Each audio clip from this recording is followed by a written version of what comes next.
playing football again after the injury last year? Good. Yeah, after any injury like that, you kind of just question things again. You kind of reevaluate, everything. And right after that injury, I had it in my mind, I'm coming back. Not necessarily, back for another year, but I was just like, I'm going to make it back this season, at some point. And so having that in my mind definitely helped me come back. Do you feel like you have a new appreciation for the sport kind of after having it put in jeopardy like that? Yeah, I mean, I've had injuries, throughout my career. That was one of the biggest ones. So missing a season like that after, playing pretty well is tough. But, like as you said, I think I am so much more grateful, this year and every day coming up here and not taking things for granted. What was the decision process for you? Where, again, some folks on the outside go, well, he got hurt, so naturally he's going to come back for another year. Yeah. But it's a 6th year for you, so it's not just an absolute. Yeah. So yeah. What was your thought process in terms of coming back for another go versus try and get paid today? Yeah. That was definitely a thought in my mind, going out through that whole season. I knew I wanted to play in the bowl game, and I was able to do that, fortunately. Chase Code over here. I didn't know what to do, and when Coach Landon got hired, and I saw those guys come in, and I'm like, I felt overall just that it was a better decision to come back.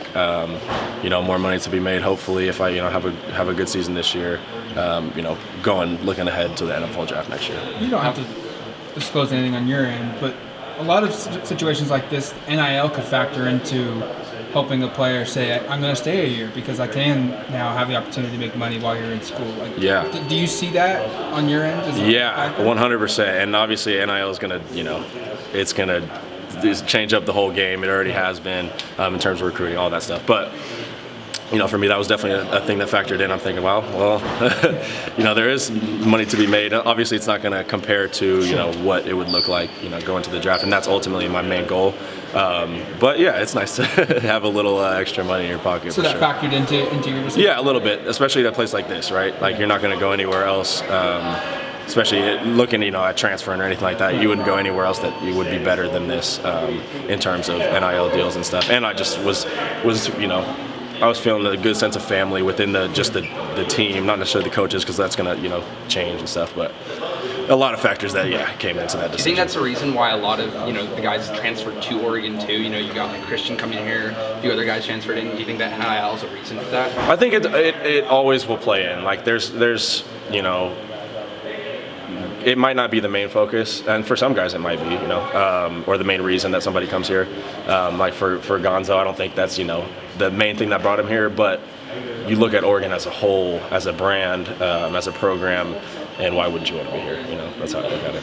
How has spring been going for you, and being back in this kind of competitive spot with you and Jamal, as opposed to just one of you guys moving back purely to deep safety? I'm sure you both very much want to play a whole bunch, and that was kind of the plan last year too. But what has spring kind of looked so far? Spring's been awesome so far. We're having a lot of fun, and being able to. Now it's like me and Jamal aren't really competing anymore. We are every day, what I'm saying, pushing each other to get better. But at this point, we're learning all different positions. I'm playing, the star, learning the boundary really well as the free safety, and dime positions. So I'm learning a lot of different stuff. I don't feel like I'm competing at any spot necessarily, but just trying to get myself as good as possible. When you're learning all those spots, with what they do in simulated pressure, and I know Coach Pallage had done quite a bit of it at Baylor, and obviously Dan had done a lot of it at Georgia. Yeah. Putting that many more pieces, because nickel does a good amount of that already, but to do it from the deep safety spots as well on a down-to-down basis potentially. Yeah. How different is that than what you were doing previously? It's different. This defense, I can't say enough about. I'm so excited to get to play in it, and just the stuff that we've already put in these, 2 weeks of spring ball is so far advanced, so far ahead of anything that I've learned. But that's perfect. Looking at it from a personal level, perfect for me. In that transition to the NFL, and I think we're going to confuse so many offenses this year. Just with the different looks that we give, we're going to play a physical brand of football, but those guys are Coach Lanning and Coach Lapoy are geniuses back there. So who are some of the guys you're watching tape of in terms of how it applies? I'm trying to remember who their nickel was. Ringo was there. Ringo played corner. Okay. I look at Seen it all. I look at Petrie from Baylor. So, and that's not necessarily scheme wise, but just in the way that Coach Pallage had him playing. I watched his film and try and play a similar brand of ball. Ringo, Scene, whatever, number 16. Look at his a lot. I'm playing boundary safety, so look at a lot of his film and stuff. Yeah, those guys. That's a good tape you want to watch for sure to model a defense. With a new position coach and Pallage, just what's that relationship been like? Learning what he wants out of your position and just how things are run. How's that been? I like the guy a lot. Just as a person, first and foremost. Great dude. As a coach, he's brilliant. Just on top of everything, really, really technical. And so that's something that I've been, exposed some of my weaknesses in terms of footwork and just technique and stuff. I'm a very instinctive player, so, honing those things in and getting that down will make me, take me to that next level and make me an elite player. How much more difficult is that aspect when you guys have this positional rotating and, like you said, you're kind of working in a couple different spots? So what was the start of that question? Sorry.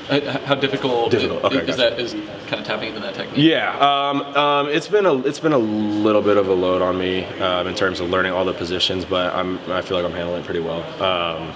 Just takes extra time in the film room. You know what I'm saying? Anything can be accomplished with a little more work, so I've been in the film room working with Coach Pallage, meeting extra with Coach Lorig, who's our stars coach. Just to make sure I have it all down, so I don't go out there and not know what I'm doing at any given position.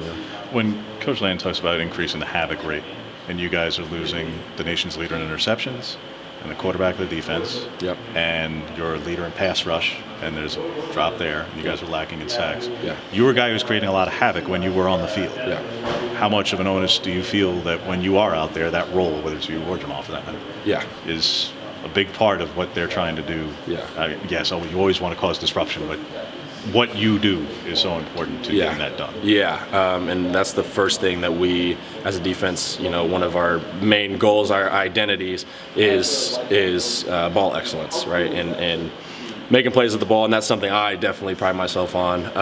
And I think, that ball disruption and getting, making havoc plays, whether, we're going to be solid as a defense, right? Not give up too many yards, but you get those type of big plays, and that changes the game. And you look at you get +1 in the turnover ratio, and it's like you get a 68% chance to win. You get +2 in the turnover ratio, now it's up to almost 90%, right? So we can, create 1 or 2 of those plays a game. Hopefully, we're looking for 3.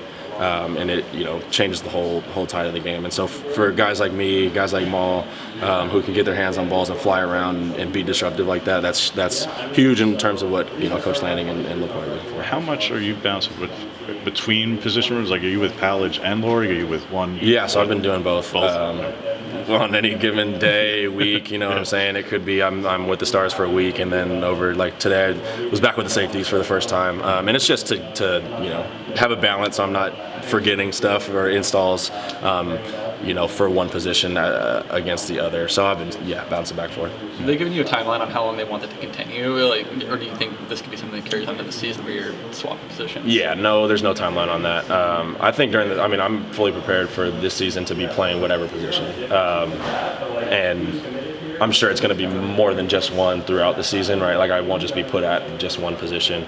So I'm fully prepared. I don't think it'll be a meeting room swap every day type of deal, but there'll definitely be a mix of all that stuff. So I'm going to be ready to play at any position and play at elite. Canada Moose brought up there's been some changes with more reps for his side of special teams. You're a guy that's been on a lot of units. Mm-hmm. Are you seeing any changes special teams wise? Oh yeah. Stuff? Special teams is it's a main focus. We start every day with it, and we do, every day we do fundamentals, five minutes of daily skill fundamentals. To start every practice that most people don't get. We didn't necessarily get, last year. So putting that emphasis on special teams, and you saw Coach Lorig at Penn State, their special teams was, really, really good, top in the country. Because of the stuff they do, they keep it simple and they do it fast. And so we put a lot of time into special teams, and you can see it already. It's taking shape, and it looks good so far. How different or similar is scrape the paint versus save the block? The techniques. Similar. Yeah, very similar. Save the block. I don't think we had as much technique necessarily in save the block as this scrape the paint. It's a little more. Yeah, technique. There's a little more technique. You're not going to be running around with your hands up.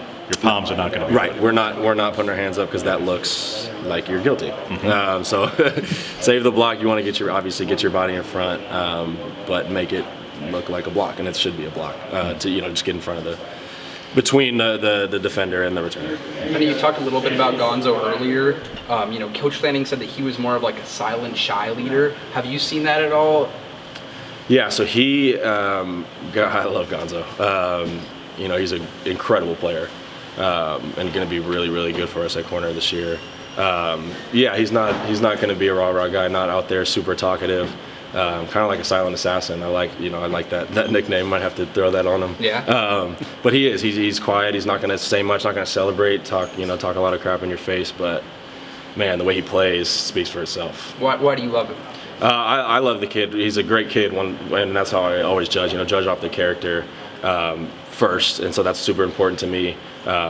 And just hearing him open up a little bit from being that shy kid to now he's starting to get more comfortable with us guys, and it's just really good to see. And I love his work ethic. I love the way he plays the game. He's just tenacious, and I love that. Varone was obviously such a vocal leader, like James said, he's the quarterback back there. Who do you think has kind of filled that void the most? I hate to be like that. I hate to say that guys are coming in and have to replace somebody, or like you know what I'm saying, because it's going to be a different identity for every defense. We got guys back there, Triquez and BA, Brian Addison, Steve, that are going to be able to play multiple positions. Those guys are super long, right? Different from what Varone was going to give you. They're long and rangy. And now I think it's going to have to be more of a collective effort. As a defense, we're all going to have to be on the same page. You can't rely on Varone back there to correct your mistakes, possibly, but and I think it'll put a little more pressure on all of us to be able to communicate. So it's going to be I think it'll be good for us, to be honest, to try and find that replacement. All right, thank you.